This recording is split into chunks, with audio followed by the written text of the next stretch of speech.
I don't know what camera, this camera, that camera. So if our speakers would like to come up front. One of the things that God put in our hearts today, and I'm pulling up my notes because if I don't write things down, fortunately I am aging. I'd like to think that I just have a lot in my brain and I just can't handle all of it, and it just, so I have to write it down or else I forget. So one of the things that God put in our hearts tonight was for you to be able to share testimonies. And you might say, okay, Erica, or you're not allowed to call me Hermana Erika, okay? Do you guys get that? Hermana Erika is Hermana Erika Alvarado, okay? I'm Erica. Once I hit the 50 mark, you can call me Hermana, okay? And that's a while away. So the reason why we're doing this is because, first of all, we want to give God glory, right? Recognize what he's done. The other reason is when you share your testimony, you help each other, right? You realize, oh, wow, I didn't know she was battling this, or wow, I didn't know they were going through this. And so that helps your faith. And then the other thing, and you guys are going to realize this here, speakers, is that it also helps to remind you of what God's done in your life. Because as you walk in your faith, sometimes you forget what God's done. And I don't know if you guys, as you guys were preparing, were like, oh man, I forgot about that and that and that. And you're like, man, God's really been good to me, and it's really helpful to do that. And if you guys know, when we do Santa Cena, when we do Holy Communion, that's the whole point of it. It's like, remember, right? You guys can imagine that, but in like Simba's voice. Like, no, what is the name? Mufasa's voice? Remember. That's why we do it. We want you guys to remember. I know I tell the lousiest jokes. My kids are always like, Mom, they're ducking their heads right now. They're embarrassed. But I want to leave you guys with this passage from Psalm 71. If there is one person that just was open and transparent about their testimony, was King David and the psalmist. They just pour their souls out. And when you read it, you're like, wow. Like, I don't know how many of you guys have ever read a psalm, un salmo? Does that ever feel like it's someone's private journal? Like, wow, like, man, they were really going through some stuff. But here in Psalm 71:15, and verses 7 to 21, it says, my mouth will tell of your righteous acts, of your deeds of salvation all the day, for their number is past my knowledge. O God, from my youth you have taught me, and still I proclaim your wondrous deeds. So I want to stop right there, because I think that just speaks to what we're doing today. They're going to be telling about the righteous acts and how God has taught them from their youth, and how God's been speaking to them even when they were young, just like some of you guys are. And then it says, so even to old age and gray hairs, yes, guys, you're going to age, I'm sorry. Oh God, do not forsake me until I proclaim your might to another generation, your power to all those who come. Your righteousness, O God, reaches the high heavens, you who have done great things. O God, who is like you? You have made me see many troubles, and calamities will revive me again. From the depths of the earth you will bring me up again. You will increase my greatness and comfort me again. I like that last part where it talks about you have made me see many troubles, and calamities will revive me again. The journey of our faith is not one of like, it's like a stairway. It's only, éxito tras éxito, like success after success. It's actually, kind of like goes up and then you go crash down. Sometimes you kind of plateau, you feel like you're kind of stuck, and then you go up, and then sometimes you come back down, and that's their walk. And God, through any trouble or challenge that you go through, he's going to see you through. And it says, you will revive me again. Even when you feel like you're, okay, this is rock bottom, God. This is like, I didn't think I could go through this. This is really the bottomless part. It says there that he will revive me again.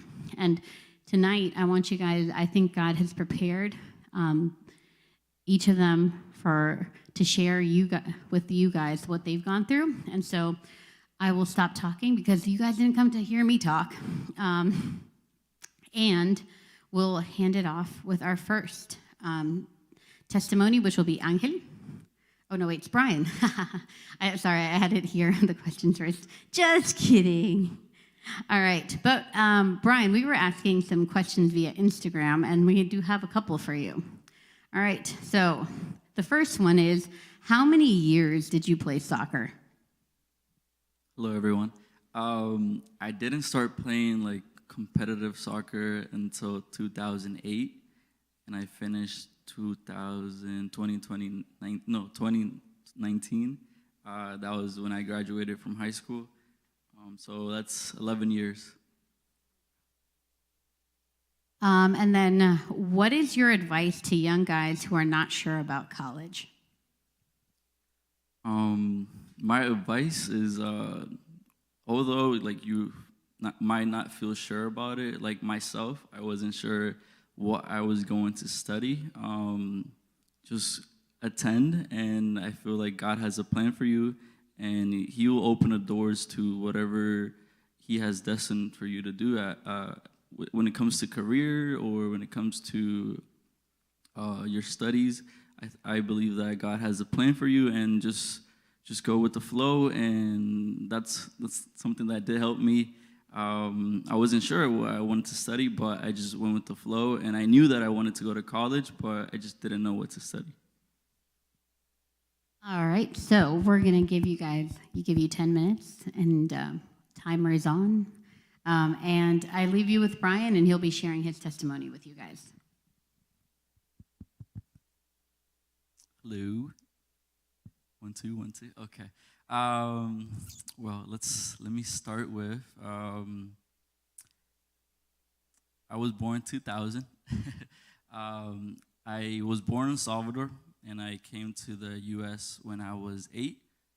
2000. I remember it was a summer, so June or July. I don't remember, but it was around. It was in the summer.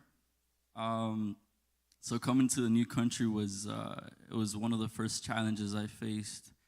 I remember not being able to speak English, not being able to communicate for a couple of years, um, having to get out of class to work on one-on-one with teachers, my ESOL teachers, and at the time I didn't like it because I felt like they were treating me differently. Now I understand that it was all for a good cause, to catch me up.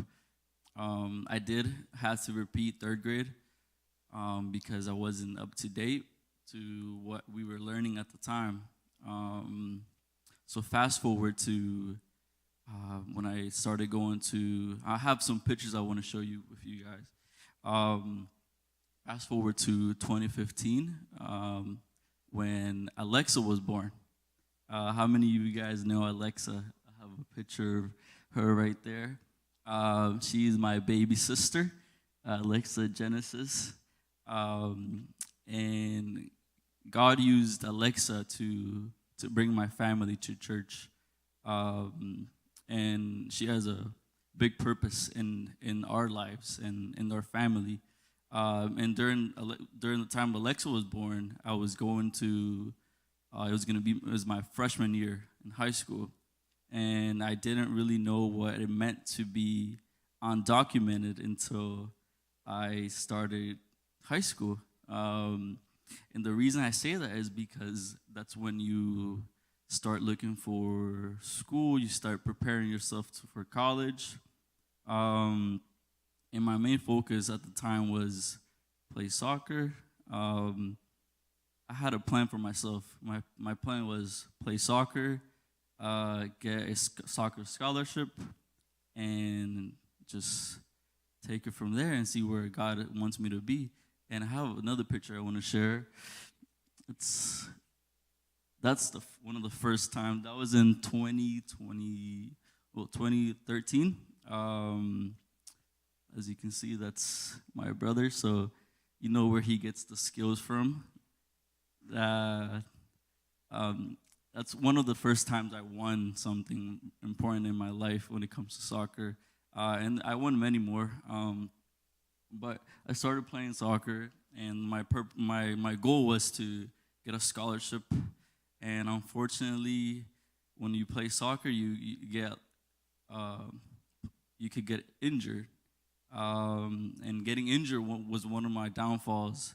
I got injured multiple times, but I still kept going, kept going. If you have another picture, oh, fast forward to, so I did get injured. Fast forward to, you can leave this one on. Fast forward to finishing, finishing high school. At the time, I was a senior. I graduated from high school with a high GPA, 4.0 GPA. I wanted to go play soccer. At the time, I remember I got injured before my season was gonna start, and getting injured was mentally it got to me because senior year is a year that you're supposed to perform the best. I got injured 2 weeks into before the season was gonna start. I dislocated my collarbone. I have a picture of there as well. And this was one of the hardest times in my life because I felt like this was the surgery, so it should be another one. I felt like all my plans. I'm a planner myself, so I like to plan. How many of you guys like to plan? And whenever the plans don't go right, you feel frustrated. So this was one of the times I felt super frustrated. I didn't know what the future was gonna bring for me. I dislocated my shoulder before the season. I had gotten scouted by school. I had an offer to go play Division II soccer with 75% with 100% of the scholarship. I got hurt. It came down to 75, so I had to pay out of pocket. And mind you, I don't have the help from FAFSA. I don't have any help from the government in general. So I was thinking to myself, what am I going to do? At the time, I had no other words but to ask God, what are the plans that you have for me? Because it seems like my plans are not working, or my plans everything's going wrong for me. I'm getting injured. My scholarship is reduced. What am I supposed to do? And I remember a Saturday service. I came and I was devastated because I had no real plan for my future. And I came and I told God, I was like, let me hear you. Like, I feel like I'm alone walking through this, and I want to hear you. And I came with an open heart to receive, and I received. I remember that he did promise me that I was not to worry about my future, that everything was under his control, and that I was going to go to school debt free. And hearing that just gave me a different motivation to keep going. I rejected the offer to go play soccer. I decided to stay home with my parents and to stay here at church, because I feel like that promise had a condition, and it was to serve Him with all my heart, and that I feel like that's why I serve Him, because He has been good to me, and regardless of all the circumstances and struggles that I did face, He has always been there for me, even though sometimes we feel like He's not there listening to us, or He's not paying attention or He's not in the picture, but He's there with us. So I rejected if you guys could put the Univision picture. I rejected the offer to go to school, and I started seeing God's hand. Right after that happened, He closed one door, but He opened a bigger one for me. I had the privilege to go to Washington D.C. To where I don't you guys have you guys seen that on television, the Univision. I had the privilege to win a scholarship for Univision and to go to the where they record the news and meet everyone. There, I have another picture in the Capitol. It was a great experience, and all glory to God. I believe that He did open those doors. I think do I have one more picture? Okay, put it. That's me with the scholarship. Yeah. And to this day, I'm in my junior year of college. I'm with the University of Maryland at the University at Shady Grove, and to this day, I haven't paid a single dime. Everything has been covered from private scholarships, from thank you, all glory to God, from private scholarships, and even to the point that there's so many scholarships that they give me the refund, so I get to do something with that money and invest it into into things I want to do. And is there one more picture, Rigo? Oh, this is the last tournament I played, 2019, and I remember I did give it my all because I knew it was gonna be my last one, and we won, and it's just been a blessing. And I want to share one verse with you guys that kept me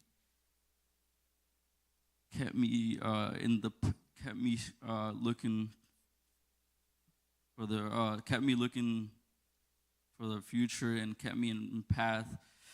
It's Jeremiah 29:11, which says, "For I know the plans I have for you, declares the Lord, plans to prosper you and not to harm you, plans to give you hope and a future." And I believe like I live by that verse because God has been good to me, and He has. I gave Him. I told Him, whatever you want to, whatever the plans you have for me, I'm gonna obey those plans. And I want to share this last verse, which is it's Isaiah 41:9-10, which is, "I have called you back from the ends of the earth, saying, you are my servant, for I have chosen you and will not throw you away. Don't be afraid, for I am with you. Don't be discouraged, for I am your God. I will strengthen you and help you. I will hold you up with my victorious right hand." And I believe that God has been holding me together, and He will continue to hold me together many more years. And yeah, that's a little bit of my testimony. Okay. Thank you, Brian.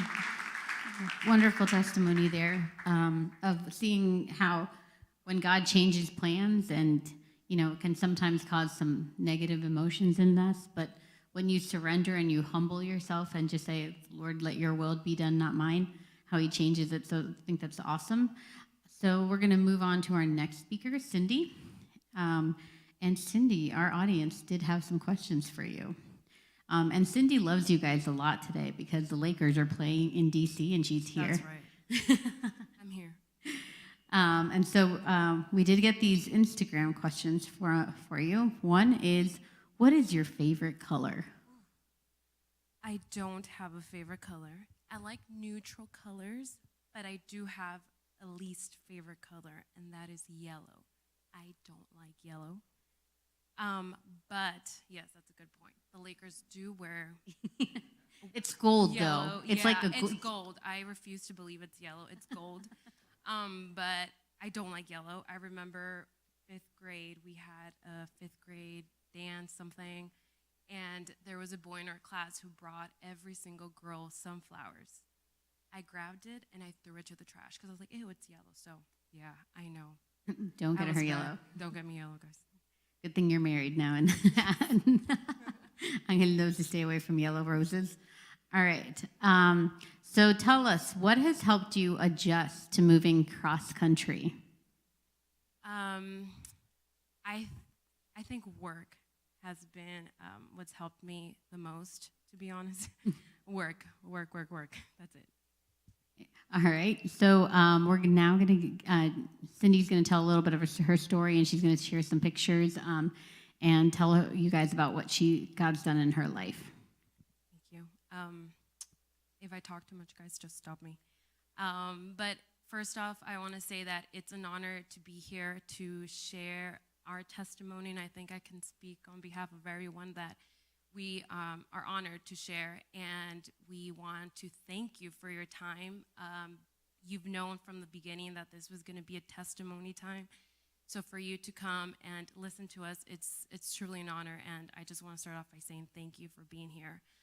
And one thing that you'll find in common from all of our testimonies is that God's faithfulness remained through it all.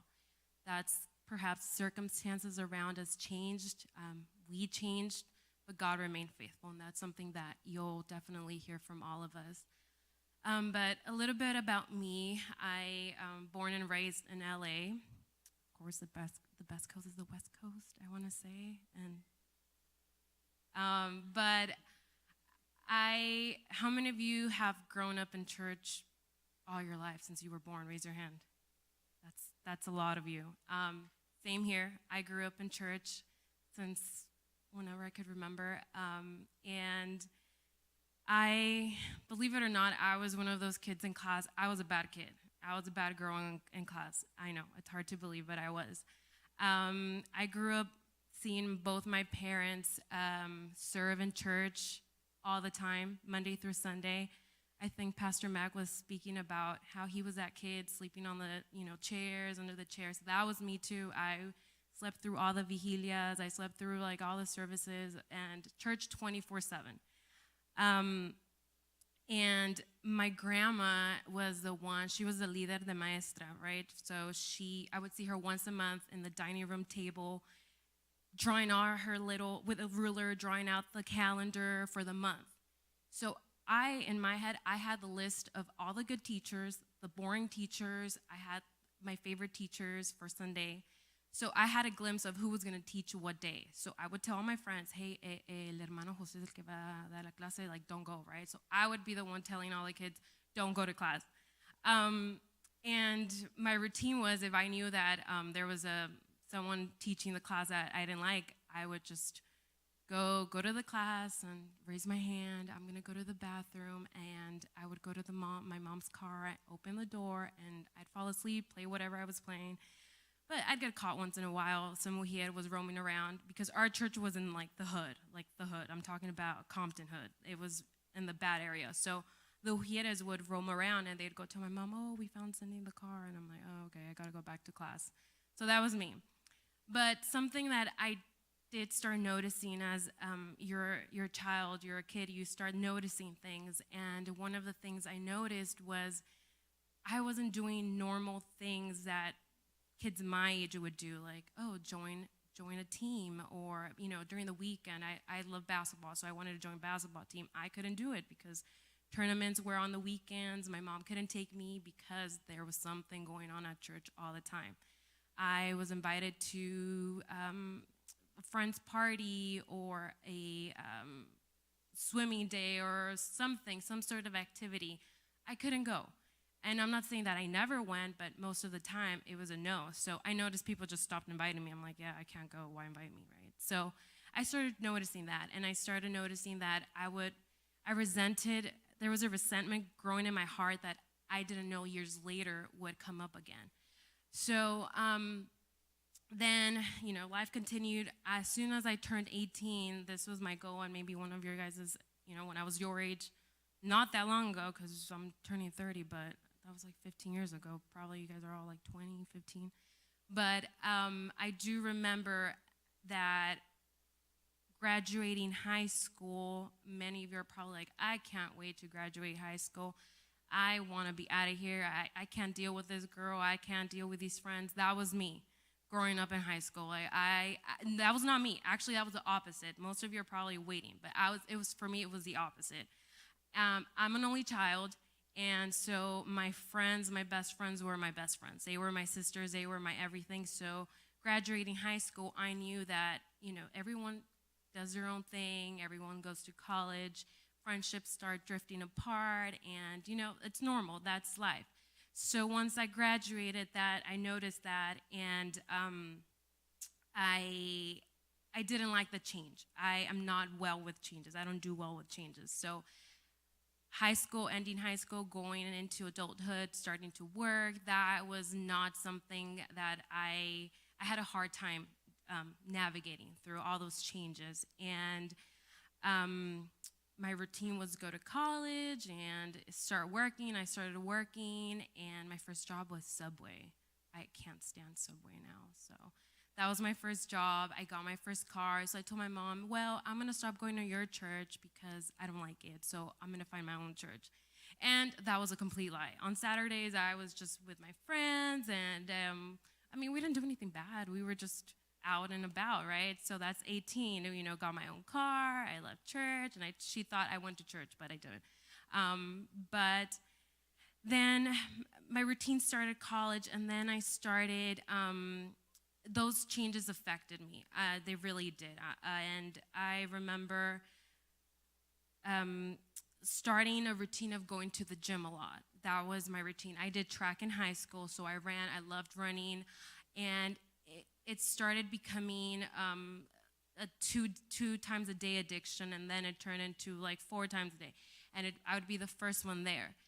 So then I started noticing that I felt, because of all the changes, I was unseen, I felt unheard, I felt that I lost my friends, that I was starting to fight with my mom and my grandma a lot, and because, again, of all those changes, I didn't know how to deal with all that. So then I noticed that I became really good at doing gym stuff, going to the gym.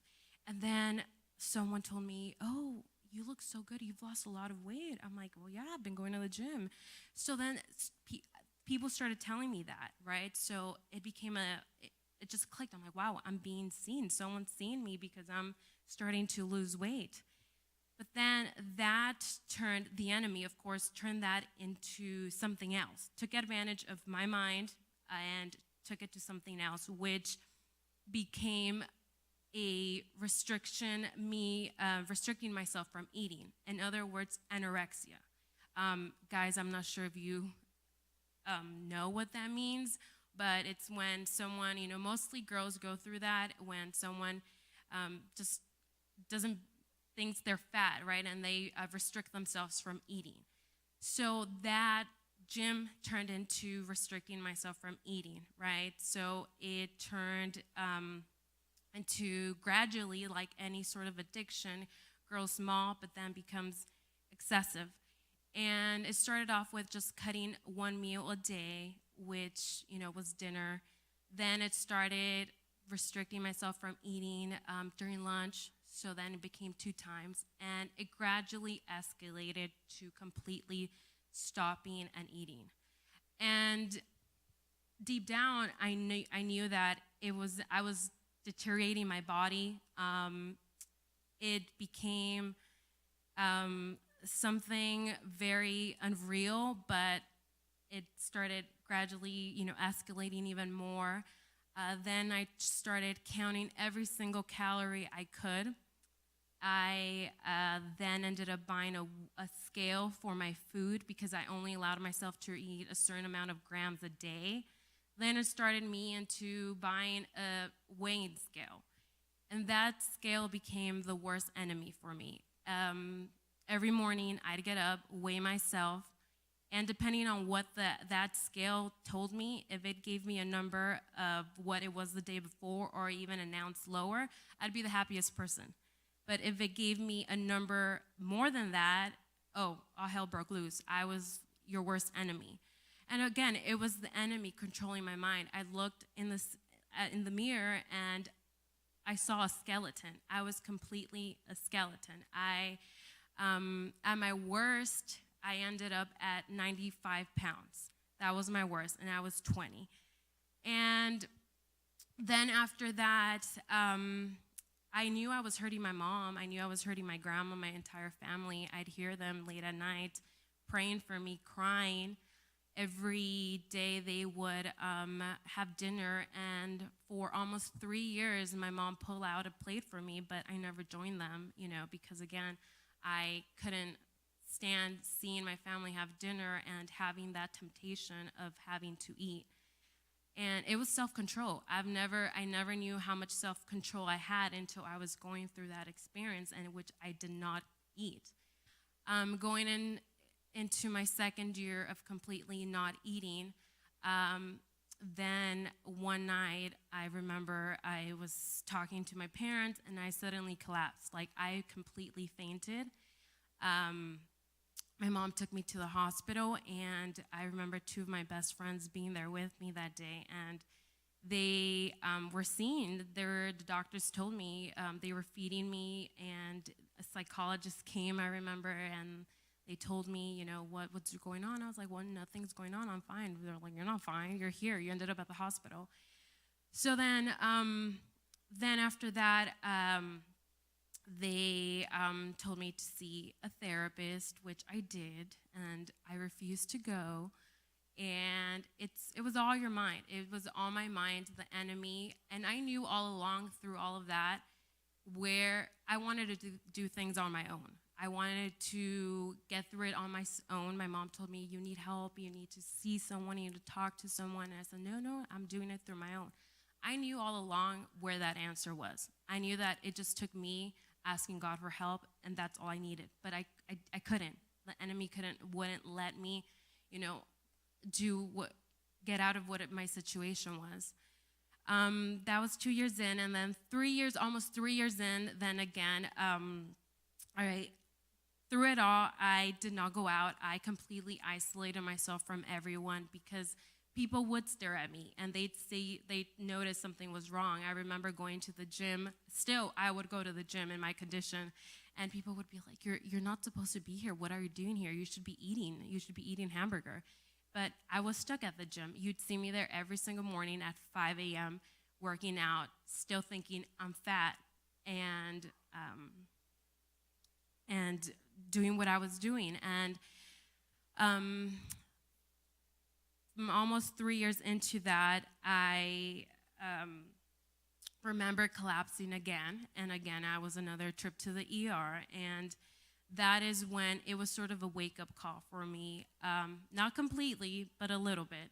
When they told me, if you continue like this, I don't see you living 6 months after this. You'll be done. And they gave me options to go to rehab center in Arizona. And that's when it somehow clicked, but not completely. And then I remember my mom coming and saying, hey, I got us a trip to go. Me and my mom both went to therapy again because we were fighting a lot constantly. And again, it was because I resented a lot of feelings, because of church. And you start blaming church for a lot of things. And that's what I did. I blamed church for stealing time with my parents, from my friends. That built it up, and that came out years later. So I knew, like I said, all along, God was the one where it took for me to just completely, surrender and for me to start healing. And my mom and I went on a trip. We went to Costa Rica, and that's where God spoke to me. That's where I saw my mom. She begged me. She said, I need you to be okay. I want you to be healed. I do want to see you recover. I want to see you get married. I want to see you have kids. I want you to choose to live. Those words completely stuck to me till this day. I remember for 2 years, my family didn't have Thanksgiving because, of what was going on at home. And that's one night I completely surrendered. I said, God, I want to live. I choose to live. I surrendered. I asked God. I invited him into my heart. I told him, God, I give it all to you. I want to live. From that moment on, everything changed for me. And I'm here now. I'm here today sharing my testimony with you all, especially to young girls. I know that now with social media, makes you want to become, you see all these models, you see the Kardashians, you see, whatever model you see, and you want to just look like that. But reality is that's not how we look, or you may look like that, great, but God, chose you to be for a certain reason, a certain way. And stop. I speak this because this is what I was comparing myself to someone else, to something I wanted to be. So I tell you, young girls, stop comparing yourself to, whatever you're comparing yourself to, and, start celebrating who God chose for you to be, who you are, and who you're becoming.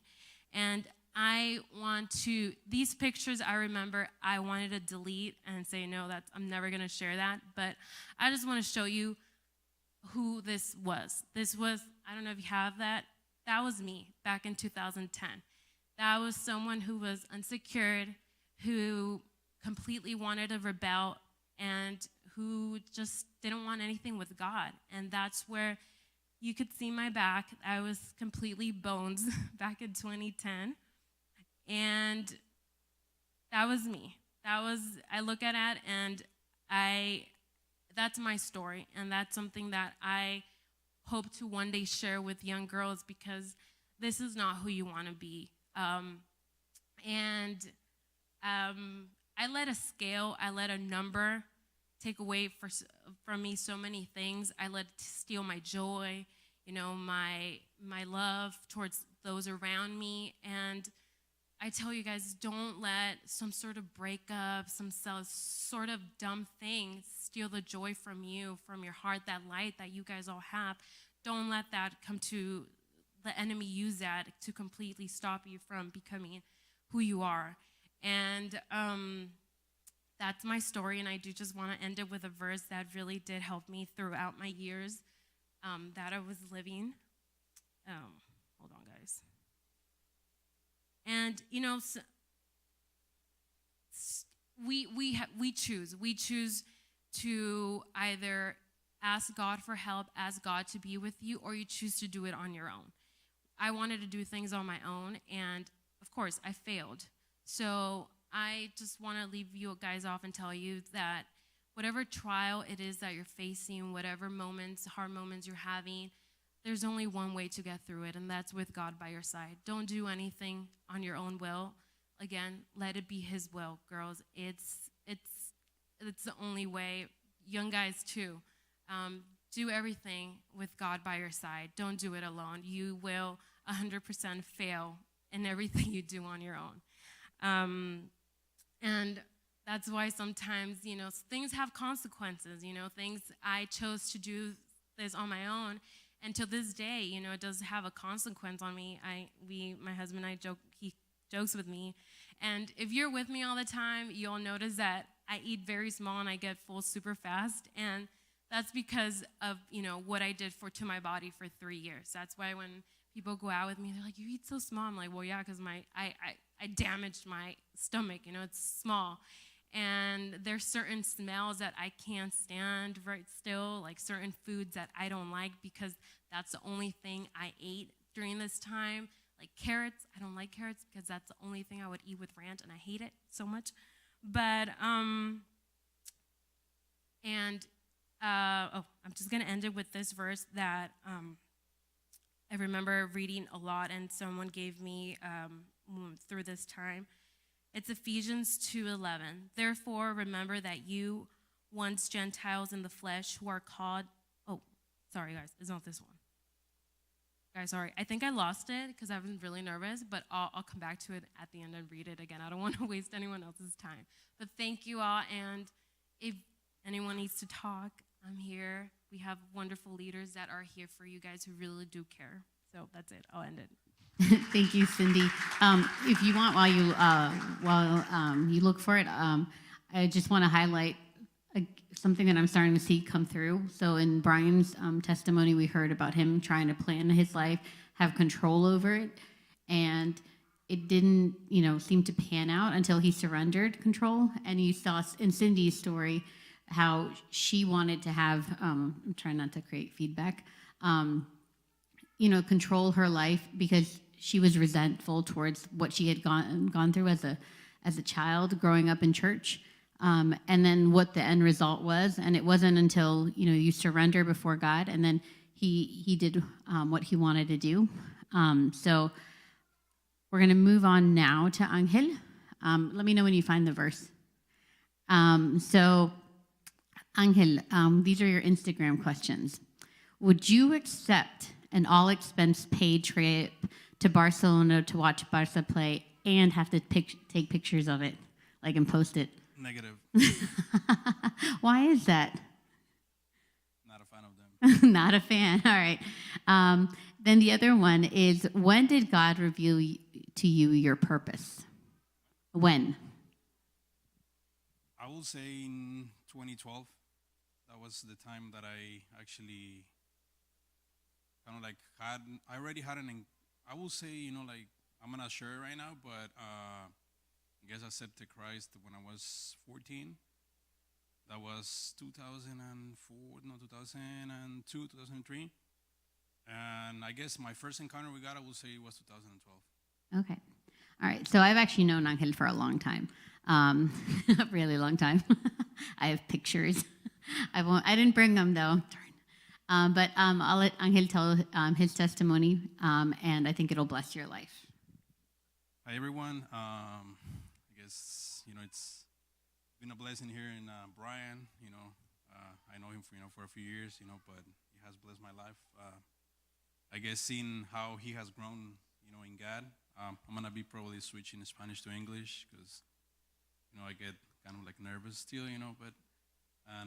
but just wanted to ask everyone here just one question: how many of you guys have I guess both of your parents together, like mom and dad?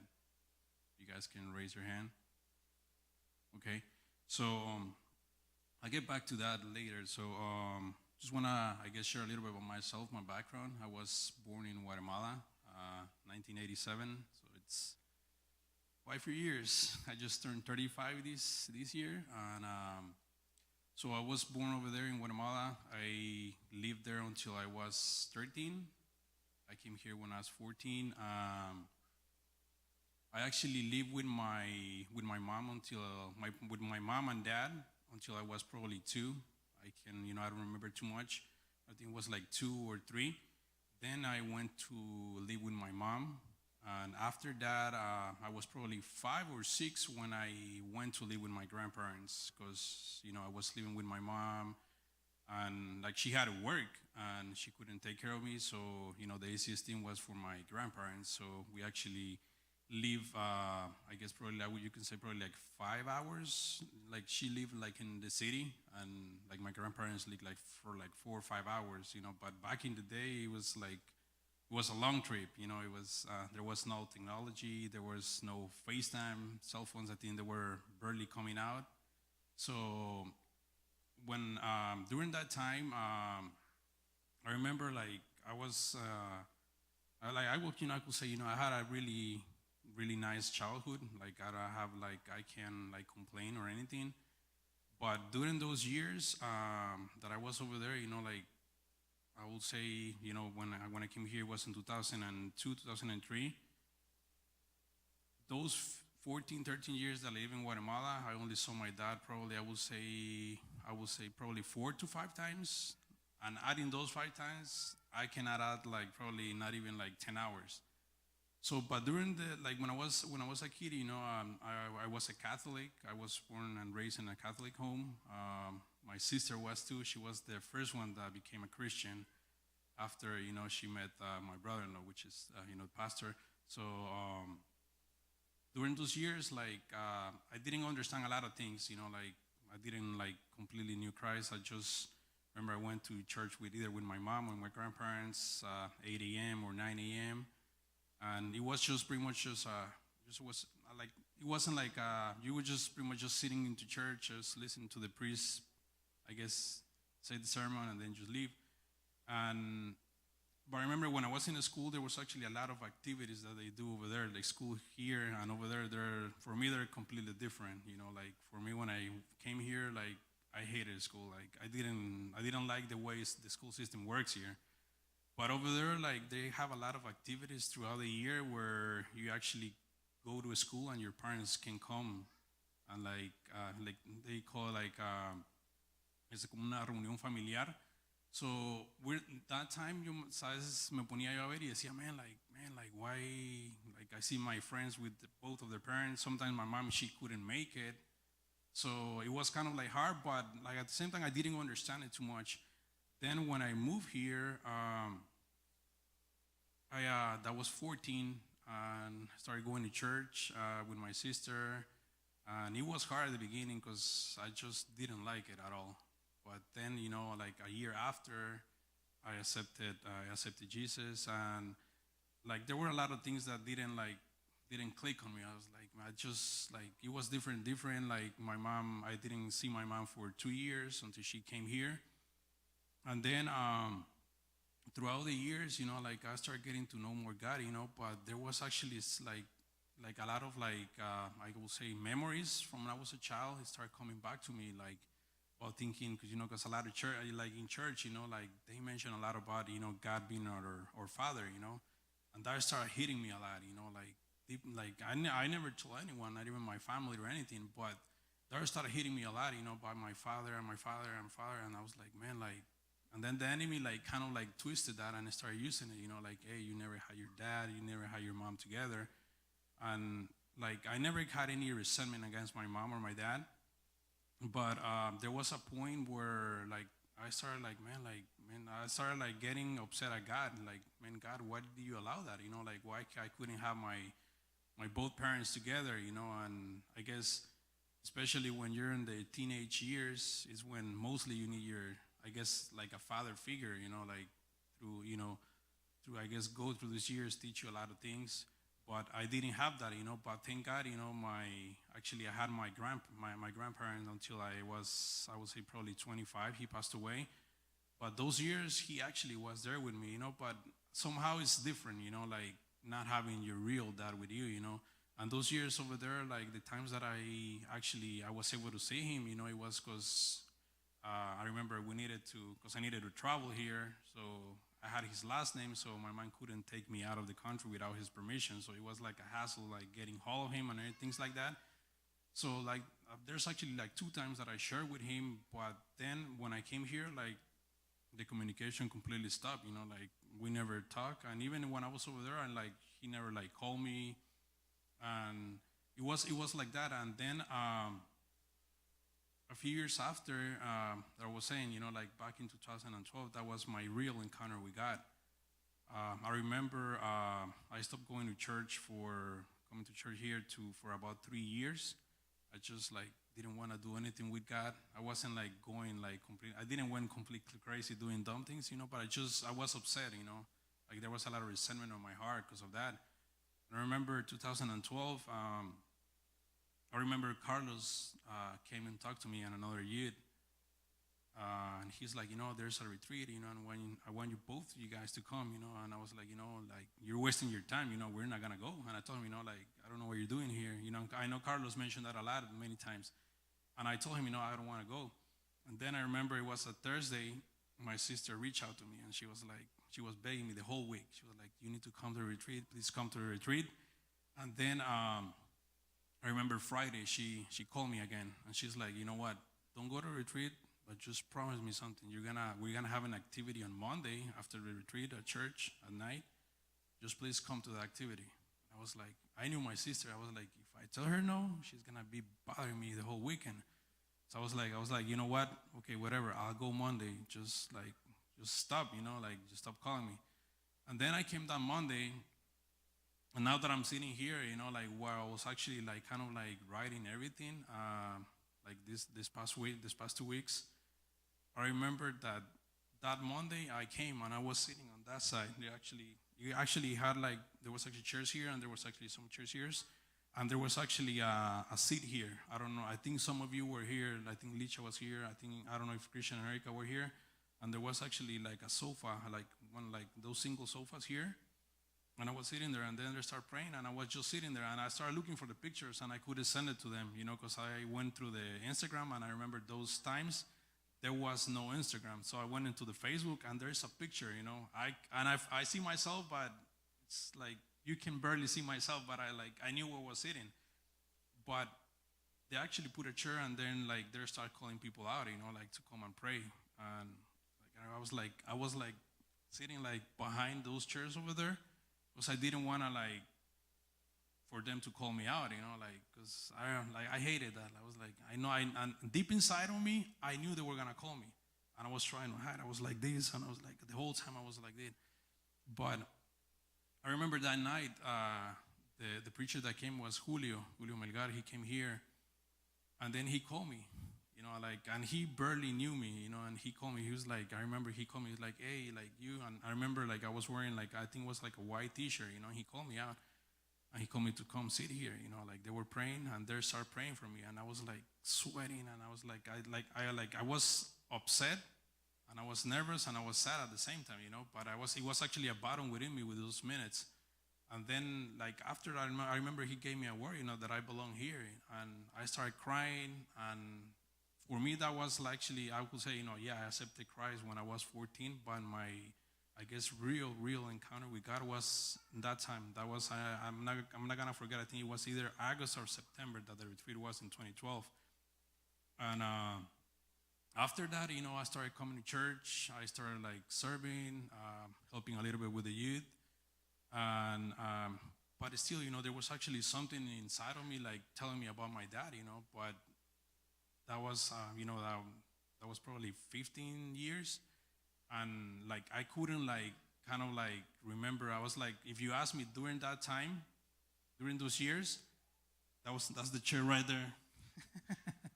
So during those years, like, I started like thinking like about my dad, like, and I didn't even knew if he was alive or he passed away.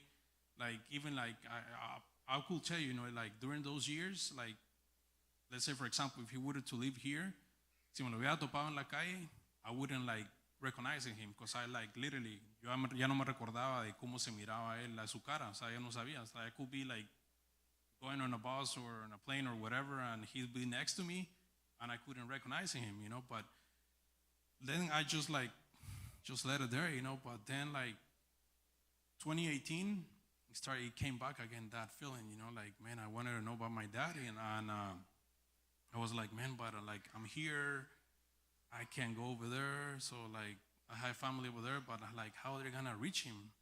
And then on 2019, on April, David is here, he's my witness. I remember I texted him. I was like, hey, I need a favor, and he was like, yeah, like, I need you to find someone, and he started laughing. I'm like, what are you talking about? And I was like, I need you to find my dad. I'm like, I don't know your dad. I'm like, he's like, I can give you his number, I mean his name. He's like, okay, fine. And then like probably like an hour later, he sent me a picture. Is this your dad? And I was like, I don't know. I'm like, because I didn't know his face. I was like, I don't know. But the funny part is, and it's not the funny part, but I know God was working through that. My brother-in-law called me that same night that David sent me the text. I didn't open the text. And I remember I didn't open the text, and then my brother-in-law called me. He texted me. He's like, hey, I need to talk to you. Call me. And when he texted me, I was like, man, what did I do? Like, those random messages you get from the pastor or something, you're like, man, what did I do? And then he's like, call me, And then I remember I called him, and he's like, remember, because he's the only one that I shared that. I was like, like, I had that feeling, that I want to reach out to my daddy, but I don't know if he's alive. I don't know where he is. And he's like, let's just pray, like, I know God will open doors. And so that night he told me, hey, remember what you told me, that you wanted to talk to your dad? So he was like, I was able to locate him. I was like, okay. And he's like, and he was, for some reason, his mom went to, I think it was a New Year's or Christmas dinner that they went, his parents. Because my dad got married again. So the person that he married had a daughter. And that daughter married, I think it was, no sé si es un, la cosa es que, like, they're like, somehow one of the family members got married to him. So, but for some reason, I didn't even knew that pastor's mother knew my dad. So the day that she went to that dinner, she actually recognized him, and she was like, man, like she's like, he asked him, hey, what's your name? And then she was like, oh, like that's Angel's dad. But pastor didn't tell me anything. Like for like probably 2 months, he didn't tell me anything because he wanted he didn't want to push me to do it until I guess it came from myself. So he told me. Then he told me that story. This is what happened. My mom saw him, and then he told me, so she actually got his phone and she forwarded to me. I mean, if whenever you feel like comfortable talking to him, let me know and I can reach out to him. I was like, yeah, I mean, let's do it. So that time, I remember that night he actually reached out to him, and it was in May. It was actually after Congreso de la Palabra que había habido acá. And then I came on Monday. That Monday I came here, and he's like, so after the service, I talked to him, and he's like, he wants to talk to you. So after the service, we went to his office and we talked, and like I was kind of like, I felt weird, I was like, man, like there's been like, it was like 15 years without like talking to him or anything. So when I started talking to him, I remember I told him, like, hey, how you doing? He started talking to me, and then I was like, I just wanted to tell you that I don't hold any grudge against you. I don't hate you. Like I never did. My mom, neither my family never talk bad about you to myself. Like, but I just wanted to tell you, that I forgave, I forgive you. Like I bless your life, and I don't want like any money, ninguna herencia aparte tuya. I don't want any of that. All I want is for you to bless my life. And he stayed quiet. He started crying. And then, and I was like, and I remember I told him, I want to pray for you and I want to bless your life. And I don't know why you're being true, but, just know, that I want to bless your life. And then he started crying, and he's like, man, like, you shouldn't be telling me that, It should be the opposite. I should be, like, telling you that. I'm sorry, you don't need to be sorry for anything. And then I was like, like, things happen, probably in the past you made decisions, which you regret, and I'm no one to judge you. And then that was 2019. We actually kept talking, we probably, during that year, because it was kind of like weird still, I was kind of like, man, I like trying to like process everything. We probably talked like every like once a month, and we used to text or call. And then probably through the end of the year, we started like talking a little bit more, probably like every week. And then on 2020, during the pandemic, I remember he called me one day, and it was in April when he called me, and he's like, I just wanted to tell you, that I've been diagnosed with cancer. And I was like, man, that's, he's like, like I wanted to see, I don't know, they say that I have cancer. I don't know. I'm going to go through the process. And I guess like something like inside of me, like, probably it was a battle between that I had inside of me, because I was like, I wanted to like, bless him, like in a way, like helping, like with I don't know how would you translate it, financially, and but inside of me there was a voice that was like kind of like, man, like why would you bless him if like he never gave you anything, like of course you just keep blessing your mom, but at the end of the day, like kind of like God talked to me, he's like, and there's actually a verse that came into to my heart, del que dice, va, que honrarás a padre y madre para que tengas larga vida.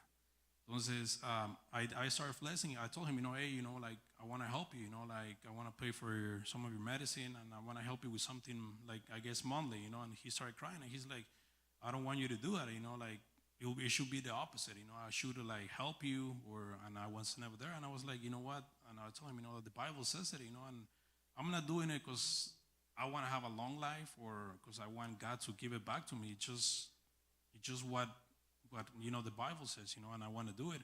So throughout that year, like I was able to bless him and everything, and we kept talking. We talked more and everything, and I was like, I'm still not able to travel to Guatemala.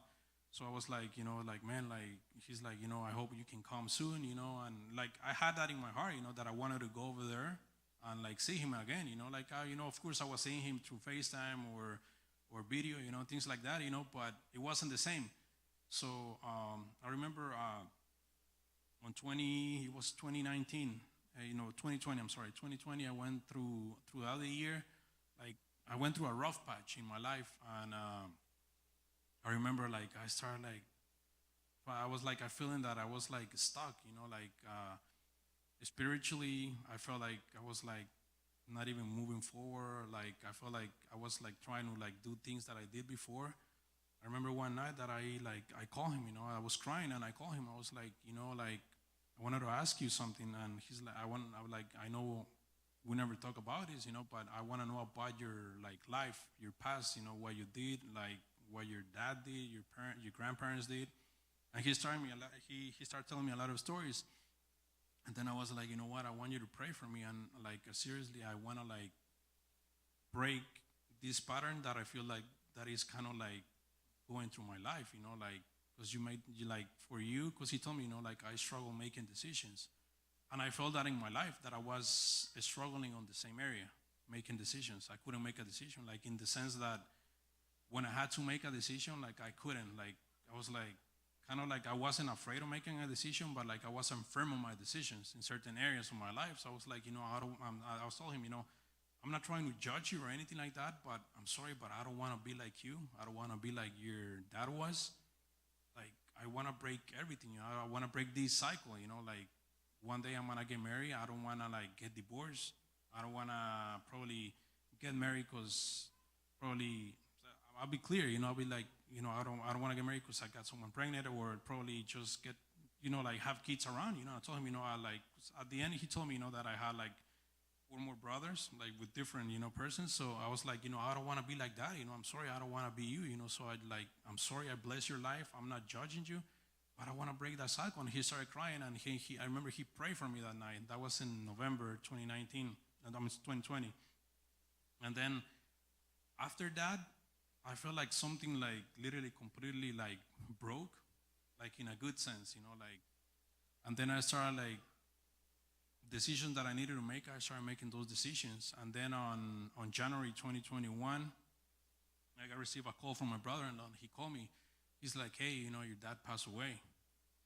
And I remember it was like 7 a.m. in the morning, so like I was able to get in contact with one of my brothers over there. Like we kind of like kept in touch. And then he called me. He told me, you know, yeah, he passed away. And it was 6 a.m. in the morning. So I remember I talked to him like 2 days before that, you know, and he's like, you know, like it was because it was his birthday. I remember I blessed him and everything, you know, and he told me, you know, like, yeah, you know, I'm sure, you know, when I guess we're gonna see each other, you know, like, and then like during that time it was kind of hard because I wanted to see him again in person, you know, even though I saw him, you know, already, but I guess God didn't allow that in my life, but I guess somehow He did allow me to like before he went through the cancer, before he passed away, I was able to like kind of like close that chapter in my life. Because even though I know like probably many of you like here probably you guys didn't like don't have a dad, don't have a father figure in your life, or probably you do, but I remember like a few years ago here in I think it was one of the Agapes, we actually did one of the workshops, and I remember I asked one of there was actually just a group of guys, and I asked them, you know, about their parents, about their dads in particular, and they told me, you know, that their parents they actually did have their dad, but it felt like their dad wasn't there, or like he was just working, or he was like que era siempre enojado, so little things like that, and maybe you don't have your dad, or maybe you do have it, but it feels like you don't have it, you know. But at the end of the day, I guess the Bible calls to like, I guess, honrar a nuestros padres, honor them, no matter like if they're good or bad, you know. And that's what I understand, you know. At the end of like everything that happened in my life, like probably yeah, I did probably wanted to like be like a normal kid in school with both of my parents together, but God didn't allow that. But at the end of the day, I was like, I wasn't a Christian. Like I wouldn't, I didn't went wild. Probably, I guess, probably the times back in the 90s compared to here, you know, with technology is way different. You know, I was talking to my friends a few days, you know, like a couple of times. You know, we always stay. You know, like I guess this generation, it's hard. You know, it's hard because I mean technology. Like back in the day, like I remember my first cell phone that I got. It was actually I was 20 and it was a flip phone. You know, there was no like literally there was no social media. I know social media is like killing everyone, like literally, even myself. You know, 'cause sometimes you compare yourself. You know, but my point with this is that tal vez ustedes no tengan a sus papás o si los tienen, pero al final, o sea, don't get any grudge, don't get any like any second thoughts or anything like that, o enojarse contra sus papás, porque maybe they're like, a veces, I remember my mom, you know, like, me decía cosas and I get upset, you know, but now, like, I see you guys, you know, he visto a las personas que tal vez soy más cercano con alguno de ustedes, y a veces he visto cosas que digo yo, man, that was me back then, you know, like, and then I'm like, I'm telling you guys what someone else was telling me. But during that time, during that age, we don't want to listen. You know, we think we own the world, we think we know everything, but we don't, literally, we don't. But at the end of the day, I guess, es de entender realmente que yo lo que entendí en todo este tiempo y la verdad que lo llegué a entender hasta en el 2020, fue entender que Dios, a pesar de que en mis primeros 15 años que no lo conocía, que era católico, God was there watching over me. Because I can, like, sometimes I go back like kind of like in my memories and think of like a lot of things that God saved me, and I'm like, man, I didn't even knew God, and like even though He like still saved me, you know, like me guardó de un montón de cosas. Pero I guess at the end of the day is understanding that God is our Father, guys. I mean, a veces we see God like someone that is like far away, or that He's untouchable, or que tal vez no podemos, like, we can talk to him, you know, and of course we need to have respect and honor to him, you know, but at the end of the day, if like es como que te les preguntar a ustedes, like, how do you guys approach your parents, your dad or your mom? A veces, like for a clear example, a veces miro a Licha, ¿va? Y es la mirada de antes, que a veces pastor was eating and like she was like, le quitaba algo de la comida, carne o algo así, and he didn't like, no la regañaba ni nada. And that's the way God is, you know, like, I guess once you realize that God is your Father, like, it doesn't matter if you have a dad or don't, you know, like, you have to understand that. La Biblia lo dice, aunque padre y madre te dejaré, con todo eso yo te recogeré. Entonces, al final yo lo que les quiero dejar en su corazón es eso, es de que realmente no endurezcan sus corazones hacia sus papás. Les digo, o sea, yo puedo decirles, no tuve mi papá, y al final del día, like, I didn't hold any grudge against him. Sí, tal vez sí en algún momento lo hice, porque tal vez el enemigo, he wanted that. He wanted me to be upset at him, que estuviera enojado con Dios, que estuviera con, like, literally start doing dumb things, you know. But at the end of the day, I guess, todos aquí tenemos la decisión de, o sea, honrar a nuestros padres, de qué forma lo vamos a honrar, sean buenos o sean malos. Y al final eso entendí, que al final, si tal vez mi papá nunca honró a mi mamá, he never honored me, like he never was there, because he, like, literally he wasn't, you know. But at the end of the day, I make a decision of first forgiving him. Y al final ya alguien me dijo, man, pero ¿por qué lo vas a perdonar? O sea, yo le digo, man, pero si, like, now that I know God, I mess up every day, we all mess up every day. Y al final del día, Dios, like, God is there forgiving us. Who we are not to forgive him. And that's what I told that person. I was like, who am I not to forgive my dad? Maybe he wasn't there for my whole life. Maybe he was the worst father. Like, but at the end of the day, God used his life to bring me into this world. And at the end of the day, I needed to honor him, you know, in that sense, you know. And like, maybe, yes, I did want to see him again, but maybe I know I'm going to see him again in heaven, you know. But at the end of the day, like, I got that out of, tal vez de una otra forma, Dios permitió todo tal vez fueron casi que, tal vez 1 año y medio, estuve pudiendo compartir con él, y al final pude como que tal vez de una otra forma que él se fuera, que Dios se lo llevara, con su corazón tal vez cargado, porque él me decía, man, like, I always think of you, you know, but I didn't want to reach out or didn't know how to reach out, you know. But at the end of the day, I was able to bless his life somehow, you know. So al final del día, eso es lo que les quiero dejar en sus corazones, es de realmente solo honrar a sus padres, si los tienen o no los tienen. Al final, we have God, guys, y eso es lo más importante de todo. Thank you, Angel. I think another theme we're starting to see is, you know, what happens when you have resentment, right? And what that can do to you. We saw, you know, you dealing with frustration. Cindy being resentful towards God, and then Angel, you not necessarily being resentful towards your parents, but for God because He allowed this to happen, and then how, in spite of that, you were able to accept God's paternity and realizing, you know what, the father that God gave me here on this earth is going to be imperfect, and that doesn't mean that I'm not going to honor them.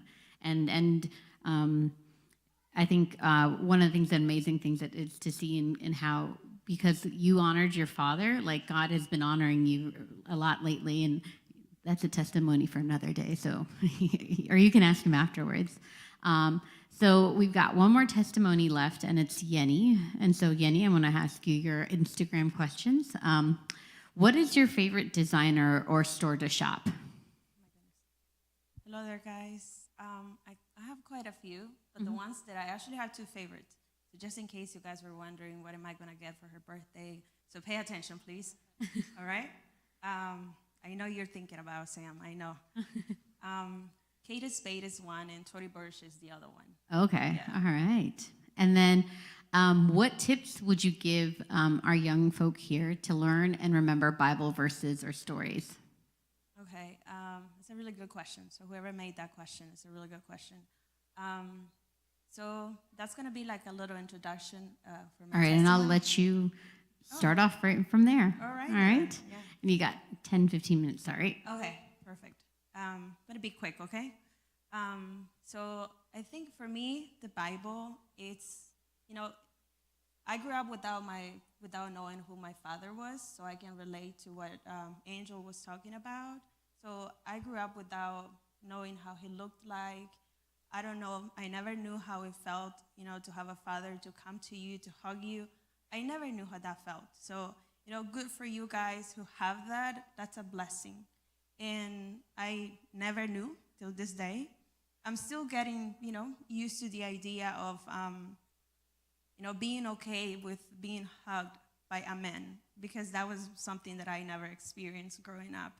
And so, to me, the Bible was the only source of real love and reassurance. So for me, reading the Bible verse that Brian talked about, that's actually Jeremiah 29:11. It speaks to me. For I know the plans I have for you, declares the Lord. So that really, really spoke to my life.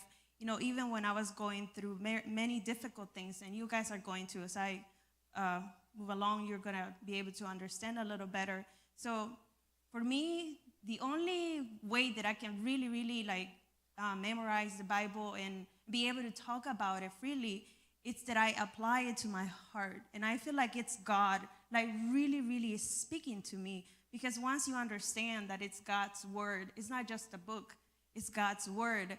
It's God.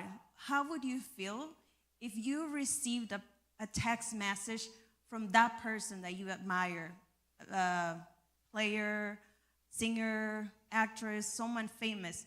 You would post it on Instagram right away, I am sure. Exactly, right? So that's the same. That's how I look at the Bible. So the answer to that question. So, and I echo what Cindy said. We're so blessed to be here. I know you guys made some time to be here, so we're really, really blessed to be able to share with you guys. So I was born in El Salvador, and as I said before, I did not know who my father was. So the only person who I saw as a source of protection was my mother. But at the age of 6, she moved in with her boyfriend, or her boyfriend moved in with her, and I was sexually abused by my mother's boyfriend when I was 6. And so it was really hard for me. He used to tell me that if I would say anything, that he would do it to my sister as well. I am the second oldest of 7 siblings, and I only saw my mom, as I said before, the one who was there to protect me. And I wanted to protect my sister, because since I couldn't have someone to protect me, so I wanted to be that person to protect one of my sisters. And I didn't say anything because I was scared, because I wanted to protect my sister. He did that for about a year. Again, I was 6 years old. I couldn't defend myself. I couldn't do anything. I couldn't tell anyone because an adult was telling me to not tell anybody. So it was really hard for me. I remember that one time I finally found the courage to come and tell my mom what was happening. And I remember that she looked me in the eye and she told me that I was crazy and that was not the truth, and that I was crazy and that I was not to talk about it with anybody. And so at that moment, I remember that when she said that, I was 6 years old, and I know God is in control, so we're gonna be able to share this without, making anybody cry. But if you feel like crying, please join me. So, I felt that something broke inside me, really did, because I couldn't have anybody to really protect me. And since I was little, I was always like a little diva, right, without a crown. And I just really wanted to feel like a daddy's little girl, but there wasn't anything like that for me at that time. So my mom came to the United States when I was 7, so I had to move in with my grandparents, my aunts, my uncles, the whole family. And I moved in with them and with my other siblings. And then around maybe 9, 10 years old, I started to be sexually abused by my aunt's husband. And it was very sexual harassment wherever I went, even going to the store. It was there, whatever, constantly. And I remember the one time I was always very, very quick, and if you needed something, I'll jump a fence or anything, I'll get it for you. I was like that quick child. So I was the one who my family was always sending to run errands. So I was sent to my aunt's house, and her husband was there. And that's how it happened. So I went to the house, he locked me into the house, and he was doing, things. And I remember that, I don't know how, till this day, that day, he attempted to sexually abuse me that day. And still this day, as I was driving here today, I was thinking, how did I was able to escape? I just remembered that he pushed me against the wall. It's a man, I'm 9 or 10 years old.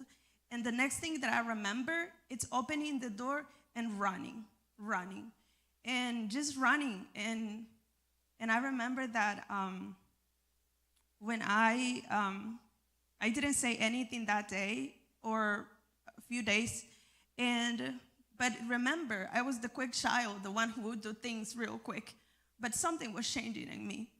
I wasn't as quick as I used to, or I wasn't so volunteering to do things anymore. So my aunt asked me, Jenny, what's wrong? And I said, nothing is wrong. And then I finally opened up and I told her what had been happening all this time and what had happened that day, the day that I escaped. And she took me to the house, and I remember that they separated for a few weeks. And I was so, that gave me, I don't even know how to explain, but that gave me a sense of, man, someone really cares about me, and someone is advocating for me. And I looked at her as if she was my mom. I was like, man, my mom did not do this for me, but she's doing it for me. But a few weeks later, they got back together. And they're still together to this day. But nobody ever said anything. Nobody said to me, Jenny, what was done to you was wrong. This had not happened. Nobody, they all knew about it, but no one talked about it. And years went by, and my other aunt's husband started to, sexually harass me sexually. And he would say, Jenny, don't ever let anybody do this to you. And he would do it. And I was maybe 12 years old at that time. And it was really, really hard for me. I came to the United States and then about that, my second aunt's husband, I never talked to anybody about it till now. And as I was writing my outline and asking God for guidance to talk about it, that's when I opened up in my room and I was like, I never talked about this. And God, reminded me of that, because there's many here that have many things inside that have never talked about it. Maybe it's not sexual abuse, but it's other things. And I came here to the United States when I was 15 years old. And when I was 16, I got in a relationship with my pastor's son. He was someone who I really, really admire. We dated for 4 years. And for 3.5 years, I said, if I'm going to date someone, I'm going to save myself till marriage, because that's something that I can do. That's something that I want to do.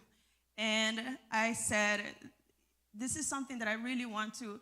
And please, girls and guys, really open your heart for God to speak to you, because I had a goal. I had a finish line, but I allowed someone else to get me distracted. But I know it happened with a purpose, so now I can come here and share with you. And we dishonor God. And 6 months later, I received a phone call from someone.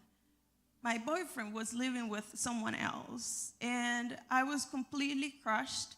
The whole 4 years, it was a really abusive relationship, physically, psychologically speaking, very abusive. He made me feel like I was worth nothing. That happened, I was 20. For 9.5 years, I was single. I did not date anybody from 20 up to 29. I was just waiting for that guy who I fell in love with. You know what I was doing those 9 years? I was thinking, God is going to change him, and we're going to end up getting married, because I wanted to just be with one person. And I remember that. It was so painful for me. And I know that maybe many of you guys have felt that way before, that it's just like so painful thinking. I grew up hearing that once something happens like that to you, like you're worth nothing. I remember that I was never told, Jenny, you're worth something. Your life means a lot. Jesus loves you. Nobody ever told me that. And I allowed for these people to make me believe that I had no worth, and that no man would ever look at me and say, oh my God, she's beautiful. She's worth so much. And I believed that would never happen. And at 29, 30, I dated someone else. I was single again for 9.5 years or so. Then I got into this relationship. It was the same story. The guy wasn't a Christian. And we dated for a few months, and he wanted me to move into the house. And I remember that he said to my face, Jenny, no one is ever going to marry you. And I believed that, I believed that. I was 29, 30. And I remember that I went to my room, and I told God, maybe it's true. Maybe there isn't someone who's really going to love me, like for real, Maybe, I don't know, maybe you just forgot about me. I used to see my friends, those that were not Christians, and they were happy, and I wasn't happy. And I remember that I told God, you know what? Forget it. I don't want anybody. I'm done. And I remember that my ex-boyfriends were still trying to look for me, and I would answer the phone, and I was really hoping that, my ex-boyfriend would come, and we were going to be this big testimony. But that wasn't what God had planned for me. So I came to Alim, and I spoke to Erica. And I remember actually it was Chris and Erica that I talked to. I came to Paul's, and that night I was really broken. I was really, really broken. I came and I didn't tell them. And there's many things that being sexually abused and having gone through those bad relationships made me and led to doing things that later on I'm going to be sharing with you, not tonight, but God willing in the future, things that really, really messed me up physically, emotionally. I looked at myself and I hated myself. I tried to commit suicide twice. It was one time I was driving so fast, and I remember looking at a wall in the hallway and thinking, how fast do I need to go to just hit that wall? It just ended my life. You know what I used to do at night?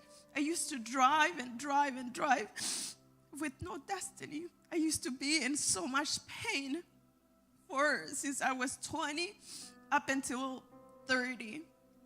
For 10 years, when I remember Sam was asking me when I was 25 or something, and I remember saying, I don't remember what I was doing when I was 25 because I was in a desert. I was in the dark. That's where I was. I was still at church because I never stopped going to church. But I, emotionally and spiritually, I was in the dark. I came to Alim. Someone recommended this church. And I came and I was set over there, guess where? In the dark. And I was set over there with a purpose, because I remember the first services. You know what I did? I used all the Kleenex. I was crying the entire service. So, yeah, and I was just there crying and crying. My second service, I approached Hermana Erika, and I told her, I need to talk. And then a few days later, that day actually, I met Hermano Elvin, who was a great blessing for me. And I met Erica, and I got Erica's phone number. And you know what? I looked at the number, and I said, I think this woman has something special. And I looked at her number, and then I saved her number, and I looked at her picture, and I was like, she's even pretty. And I was like, she's going to help me. And God let me. So we had meetings. We would talk about many things that you guys are going to know a little later. We used to have long meetings for many hours. I don't even know. I'm sure Erica's kids hate me by now because we used to be there for many, many hours. And we did that. I really, really was very persistent. There were many times that the enemy would tell me, Jenny, just go. What are you doing here? My family goes to another church. I live about an hour, almost an hour, 50 minutes, 40 minutes from here. My family goes to another church. And I'm like, the enemy would come and tell me, Jenny, what are you doing there? You don't belong there. And I used to look around and think, everybody is here with their family. And I don't belong here. But something deep in my heart told me, you're there with a purpose. And that's the reason why I'm here. And God really, really has been doing something. I was meeting with Erica for about 6 months. So what I can tell you guys, it's if you're going through anything, pornography, any type of things, sexual abuse, a breakup, anything, there is no one thing that does not matter to God. If it matters to you, it matters to God, it matters to us, it matters to our leaders. And God has been so great to me. He has brought me from a dark place, literally speaking, to the brightness. That's where, I'm letting you guys use my shares because this is where I like to sit. And I remember God used Orlin to really be a great, great blessing. He's my best friend and now my boyfriend as well. And I remember that he actually brought me here, and that's exactly where I wanted to be seated. And that's how I found my place. And slowly, God really blessed me through Erica and Chris to find a place. And everybody from Pulse, they've been amazing. Love you guys. MQV has been a blessing to me. And I have like two families, I don't only belong to one group, but two groups. And really, God has brought so much healing to my life. And, you know, for those girls that have been told that no one is ever going to look at you and tell you, Jenny, you mean so much. And going back to relationships and being in with the wrong guy in the wrong relationship, I'm so grateful now. As I mentioned, we're now dating with Erling, who is a godly man, and I know I don't know what God holds, you know, in the future for us, but I can tell you that, you know, it is possible to be loved, to be appreciated, to be respected, because you deserve it. Because you are made at the image of God. That is what the Bible says. And I'm here to remind you that. And I just wanted to finish off. I know we're running out of time. And feel free to grab any tissues if you need to. And I wanted to say the same Bible verse that Brian said, but God actually brought me to Romans 8:28. And he says, and we know that for those who love God, all things work together for good. And that's what I'm doing here, to tell you that everything that I went through, it's not because he didn't love me or that he didn't care about me, but because he cares for you guys so much that he wanted me to be here tonight to tell you and to remind you how much he loves you. And that, you know, he has restored my life. He restored my relationship with my mom. Now my mom, it's like my best friend.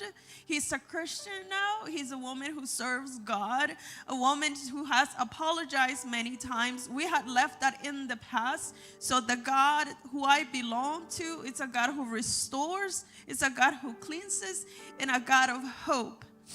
Thank you for your time. Bless you guys. Thank you. So, before we continue, there's something I feel in my heart to kind of tell you guys. You know, when Jesus went to the cross, right, and he was hurt, right? And somehow, when he came back, when he resurrected, there were scars on him. And I said, why? You know, why couldn't those scars heal? Right? Came back from the dead. Why bring these scars with you? Right? Somehow, there was going to be a Thomas that wasn't going to believe. And he was going to say, I don't believe. Until he touched the scars. You understand what I'm saying? A lot of us can have scars in our lives, you know? But it may be for a reason. Because someday there's going to be somebody who's going to see those scars and touch those scars. So I want you guys all to stand up on your feet for a minute. Y ustedes que están aquí, I want you to space yourself, equal spacing, y se quedan aquí con sus sillitas. We're going to dim the lights.